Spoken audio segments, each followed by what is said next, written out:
मुखिया मंचला recording studio गाड़ी है। सुनो हमर दिल जानी कब बनबू हमर रानी, कब बनबू हमर रानी, कब बनबू हमर रानी। सुनो हमर दिल जानी कब बनबू हमर रानी। तोहरा बिना अधूरा हमर प्यार की कहानी हो।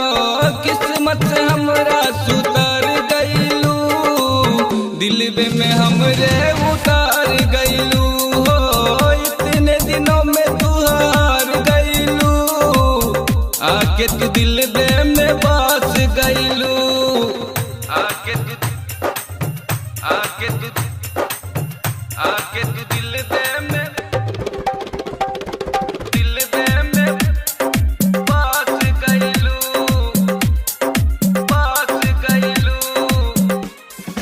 रहेलू तू दिल में सुनाए गोरी, दिल दे के बतिया तू कहलू गोरी, तू कहलू गोरी, तू कहलू गोरी। रहेलू तू दिल में सुनाए गोरी, दिल दे के बतिया तू कहलू गोरी। पहले वाला बात न बायब नहीं के कोनो डर, तोरा के अपन रानी बना के ले जाए अपन घर। दिलबे में हमरे रहिया, कोरबे में जिंदगी बितैया, कोरबे में जिंदगी बितैया, कोरबे में जिंदगी बितैया। जिंदगी में हमरा ठहर गईलू, फूलबे के जैसे निखर गईलू हो। इतने दिनों में तू हार गईलू, आके तू दिल में बस गईलू।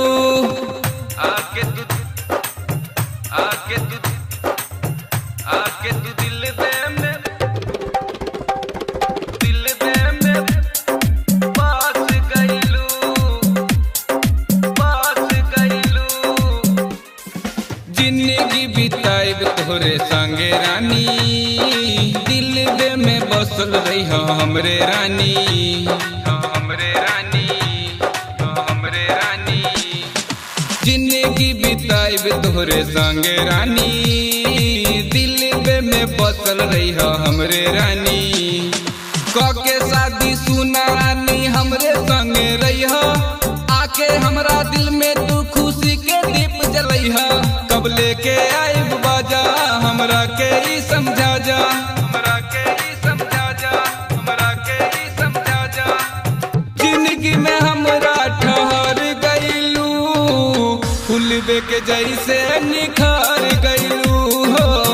इतने दिनों में तू हार गईलू, आके तू दिल में बस गईलू। सावरिया म्यूजिक।